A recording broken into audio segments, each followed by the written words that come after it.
may bisita ho tayong mga napakalagang tao, no ha? Yan ho naman ay darating bukas.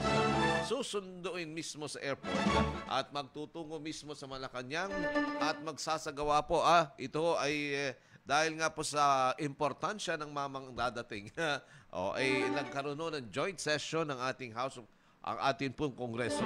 Kapwa ang House of Representatives at ganoon na rin po ang Senado ay magmimita. Magkikita po sila sa araw ho ng Sabado. Nangyayari ang joint session kapag kasona, di ba? May mga ganyan. At ilang mahalagang mga okasyon sa legislatura. Ngayon po, mahalaga ho ito, isang head of state coming from Japan ang magtutungo po naman dito sa ating bayan. Alam niyo naman mga Pilipino, pagka may bisita, binibigay lahat yan. Saka naman, di ba? Ganun talaga, yun ang kulturang Pilipino. Gagawa na, basta pagka gusto, may paraan talaga. Pagka ayaw, maraming dahilan. Totoo ho yan. Ngayon, itong bakit ko nababanggit yan, ang ating Kongreso nasa bakasyon pa. Ang dapat na balikon nila sa regular calendar as 6. Sa Lunes. Kaya lang, magkakaroon ng special session sa Sabado, 4. Bakit? Dahil meron tayong panauhing pandangal. Bukas darating, Biyernes, at 3 ng Nobyembre, ang Prime Minister ng Japan, si Prime Minister Kishida.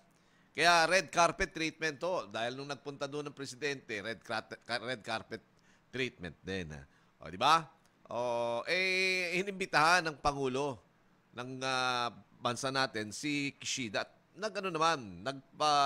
Nagpa-unlock naman ang pagbisita. Kaya, magkakaroon naman na mag-a-address siya. I-a-address niya ang ating Kongreso. Kapwa, in a joint session sa Sabado, ang mga senador magtutungo sa House of Representatives. At nandun din naman, ang kapulungan ay magbibigay din naman ng respeto, kortesiya, at i-a-address ni Prime Minister Kishida, Japanese Prime Minister Kishida, ang Philippine Congress. Ano kaya ang sasabihin?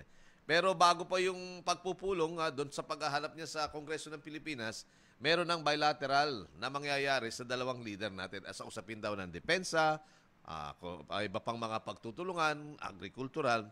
Sana naman, ito naman ang atin, ito yung minimiti ng mga, yung pong mga nagsusulong, yung mga comfort women. Isa ho ito doon sa mga tinatawag na alingas-ngas Bagamat napakaganda, overall, napakaganda ho na relasyon ng Pilipinas at ng Japan. Pero pagka napapag-usapan yung pong multo. Speaking of multo, yung multo ng digmaan, yung iniwan na peklat, masasabi ho natin, scars of war, itong mga comfort women. Ito yung mahabol sa Japan sa pagiging militarist nito noong mga isang panon. Ngayon parang merong nasa self-defense force ang Japan.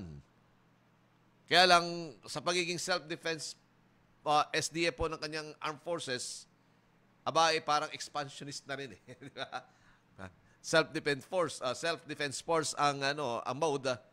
Pero kita nyo naman ang kanyang mga armas de guerra. Top of the line, sabi nga po. Anyway, siyempre, mayamang bansa yan. Ganun talaga, expected mo. Dito nga sana, may ma-issue po itong comfort women. Natututukan po natin yan May mga mangilan-ngilan na lang dahil sa pagbisita doon ni Presidente, mismo na Department of Foreign Affairs natin dyan parang siyang nagbablock. Ngayon, hindi ko alam kung baka magkakaroon ng mga demonstrasyon kaliwat kanan. Hindi natin itong pagkakataon nito na sana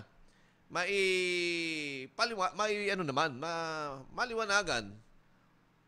Tinatawag na wala pong formal apology. Ang sinasabi ho dito nagkaroon na raw ng may tawag ho doon parang settlement. Hindi ho usapin ng monetary settlement yun di ba? Ito yung dangal ng ating mga lola. Yung dangal ho na puri ng ating mga lola na wala man lang formal apology. Yan ang hinihingi ho ng mga relatives at meron pa atang nabubuhay. Naalala ko, nagsagawa sila ho ng demonstrasyon. Paalala sa ating gobyerno na teka muna, itong sitwasyon ng ating mga Lola Filipina, Lola Malaya, Lila Filipina, mga ganyan, no, meron pa rin ho sila eh. Mga ano ho ito, mga nanay at lola, mga grandmother ho natin to, na kung saan ay hindi sila yung humingi ng kabayaran eh, di ba? Yung pagkilala man lang at official na paghingi ng paumanin ng gobyerno ng Japan. Medyo diyan, iwas. Kumbaga sa isinasa sa isang tabi. Dinededma ho ng ating Department of Foreign Affairs. Nasettle na monetarily. Pero sabi nga, hindi eh. Hindi yung usapin ho ng pera. Ito yung usapin ng pagsasalbahe yun, ng isang panahon ng mga puwersa ho ng mga Hapon nung pong giyera, Second World War. Sana naman, magkaroon ho ng pahayag ho dyan. Baka naman, kung palakpakan niya, kung dun sa pag-address ni Kishida, makita. Sana nga naman, maikalendaryo din. Mabigyan man lang ng ilang mga one-liner sapagkat kita nyo na lang yung monumento, yung bantayog ng Lola Filipina dyan sa Rojas Boulevard, nalis eh. Di ba? O nasaan na kaya ho yan ngayon. Mismo dyan ang ating Department of Foreign Affairs. Ang mga nagsusulong. Nakakalendaryo ho kaya yan. O minsan kasi, doon sa mga bilaterals, doon na, nakasulat na. Baka naman, nilagay nila sa, kahit man lang doon sa ibaba, maisama man lang. O kung hindi nila binibigyan ng priority, di ba? Malagay man lang doon sa mga talking points o other matters. O di ba? Minsan baka wala pa nga, other matters, maisingit. Magkaroon ng one-line statement. O salamat, o sorry, yun lang hinihingi eh. Hindi yung nababayaran ba ho yung puri? May mga ganun nababayaran ba ho yung puri? Di ba? Yung ating mga lola, comfort women ho ang tawag dyan. At yan ho ang mga isyong kinakaharap po ng Japan sa kanya may mga merong bilateral. Ang South Korea, di ba? Meron siyang issue ng comfort women. At sa iba pang mga lugar na sinakop po ng Japan noong ikalawang digmaang pandaigdig. Inyong napakinggan at natunghayan ang Defense Files. Hanggang sa muli, maraming salamat po.